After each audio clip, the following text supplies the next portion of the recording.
Dorcas? What impact is the single buyer going to have on the market? Single buyers, in just overall long-term demographic trend is people are marrying later than usual. So that's the long-term trend.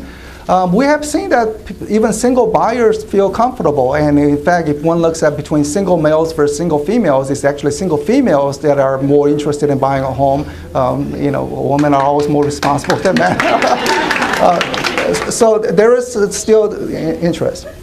Just looking at a couple of questions. Any chance the tax credit will get extended? And I would say at the moment, the answer is no.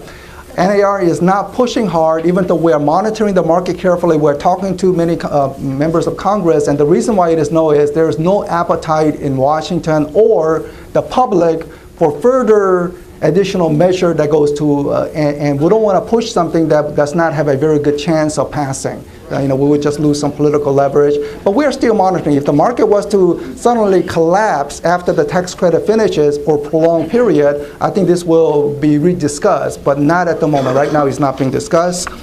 In a short sale foreclosure class given, statement was made that Bank of America alone has 700,000 foreclosures that were holding, so far. Okay, 700,000, I'm not sure if that figure is correct. I know they have about 70,000 that they own it and they want to release to the market. So 70,000 is manageable and it can be absorbed. 700,000 would be loans that are problematic. So they are delinquent, but many of the loans, they become current. People come make up for missed payments. Some of the foreclosure mitigation plan from Washington, perhaps it will have some impact. We don't know. So far, it has not had a major impact. But the question is more on people who are delinquent 30 days, 60 days, will they eventually lead to foreclosures? And again, this year foreclosure will be just as bad as last year. But the key question is whether there are buyers. And right now, there are clear indications there are buyers for foreclosed property. So as long as that happens, at least it will stabilize the market.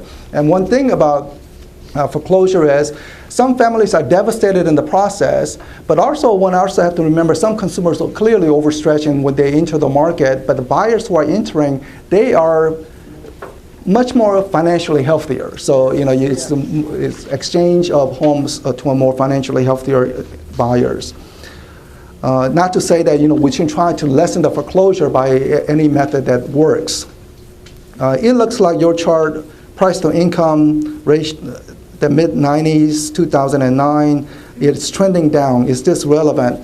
And it is trending down more on the mortgage rate because mortgage rate has continually trended down. And remember, 18% mortgage rate, 10% mortgage rate, now to 5%. Now it's going to inch up to 6%. So mortgage rate is the key driver. I don't foresee mortgage rate rising above 7% anytime soon. I mean, that is not to say it cannot happen, but the reason is the central bank learned their lesson in the 1970s. They understood that if you have high inflation, you get high interest rates, and this high interest rate also leads to high unemployment. So they know all these bad sequences. So they want to kill high inflation right away if that was to pop up. And right now there appears to be no inflationary pressure because of the high unemployment rate and large excess capacity at the manufacturing. Any question in this room? Yes. Yeah, it's been really difficult for investors to get money. There's lots of investors in the market, and they seem to be penalized everywhere. Investors, a lot of investors in the market, but investors cannot get the loan, so it's the investors with cash. We are seeing significant number of high cash purchases. Right now, it's about 25% of all home sales are cash. So compared to normal, which would be about 8%. So it's about 3 times the normal all cash purchases. So going back to the credit crunch, is it easing? Well, it's not easing to the investor purchases. And investors are not necessarily good during the boom. They hyperactive. They make the market hyperactive. But investors are very helpful during a downturn as they help stabilize the market. But the investors cannot come in if they have to borrow money.